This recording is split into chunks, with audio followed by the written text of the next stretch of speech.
Hello, this is Albert Einstein. History myths fly around at the speed of light.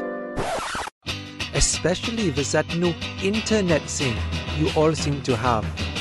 Thank goodness I have a direct connection to Professor Buzzkill, a fellow deep thinker who busts myths and takes names.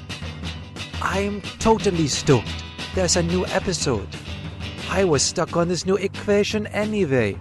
E equals mc something. Something. Hello there, dear listeners. It's June 12th, Loving Day. Loving Day is being celebrated worldwide. You might think that Loving Day is Valentine's Day, February 14th, but it's not. It's today, June 12th. If you don't know what Loving Day is, let me tell you a story, a love story, in this brief episode. In the 1950s, a 17-year-old young man named Richard fell in love with a neighborhood girl named Mildred. Over the years, they became closer and closer until in 1958, they married. They were a little uncomfortable with the idea of getting married at home, so they essentially eloped. They went on to have 3 children and, by all accounts, were completely devoted to each other and remained deeply in love. So it's a fairly straightforward story, probably repeated dozens of times in this country every year and just as often in the rest of the world. Lots of people fall in love and elope. But usually they elope because they're worried about parental disapproval or something like that. Richard and Mildred eloped for a different reason. They couldn't get married in their hometown or even their home state of Virginia because it was illegal. Not because they were too young. By the time they married in 1958, Mildred was 18 and Richard was 24. No, it was illegal for them to marry because of Virginia's 1924 Racial Integrity Act. This law forbade people considered white to marry people considered colored, that is, non-white. You see, Richard was white and Mildred was colored. And in Virginia, as in every southeastern state in the United States, such marriages were illegal until 1967. But Richard and Mildred had grown up in Central Point in Caroline County in eastern Virginia. Central Point was unusual in Virginia and in the South because it had been a community with frequent racial mixing for almost 100 years by the time Richard and Mildred met. Their families knew each other well and were considered friends.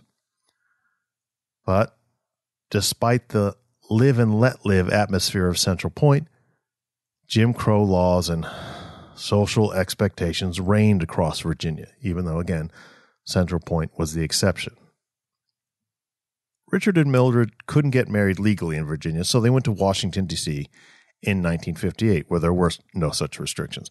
Again, though, being used to the fluid racial situation in their hometown of Central Point, they eventually returned there and set up a home. The Caroline County Police, however, must have had a sort of Jim Crow spasm. They burst into their home in the early hours of July 11th, 1958, and arrested them under Virginia's various laws, including the 1924 Racial Integrity Act, the state code, which prohibited interracial couples who had been married in other states from moving to Virginia, and the state's anti-miscegenation laws. Anti-miscegenation laws prohibited racial mixing in terms of sexual relations, marriage, having children. Of course, you're probably thinking this is hugely hypocritical in a state with a historical tradition of slave owners having sexual relations with female slaves and often having children with them. But then, as well as now, no realistic person can ever expect a racist society to be morally or legally consistent. In order to avoid imprisonment, Richard and Mildred pleaded guilty in early 1959 to violating, quote, the peace and dignity of the Commonwealth of Virginia, end quote. They asked to be allowed to return to Washington, D.C. rather than be jailed, and they were granted that. While living in D.C., however, Richard and Mildred were banned from traveling to Virginia based on all those laws. They wanted to visit family. They wanted to be friends. They felt totally isolated. So they appealed their marriage ban to Attorney General Robert Kennedy in 1964, and he passed their case on to the American Civil Liberties Union. The ACLU took the case and tried to appeal their conviction in their Virginia courts. Now, not surprisingly, the local Caroline County Court, the U.S. District Court for Eastern Virginia, and the Virginia Supreme Court either upheld the original ruling or they kind of sidestepped it by delaying or refusing to hear the case. It then went to the U.S. Supreme Court, which ruled unanimously on June 12, 1967, that Virginia's laws prohibiting interracial marriage were unconstitutional and struck them down. This effectively meant that all such laws in the United States were unconstitutional. Richard and Mildred then happily returned to Virginia as legal man and wife, bringing their 3 children with him and reuniting with their extended families. If you don't already know about the origins of Loving Day, you might think that it takes its name from the simple act of love, 2 people being in love with each other and being able to express that love. But throughout this episode, I've neglected to give you Richard and Mildred's last name. It was Loving. It was Richard Loving who met Mildred back in the 1950s. The 2 of them got married in 1958 and began their lives together. The name of their Supreme Court case was Loving versus Virginia, and the outcome is quite rightly referred to as the Loving decision of 1967.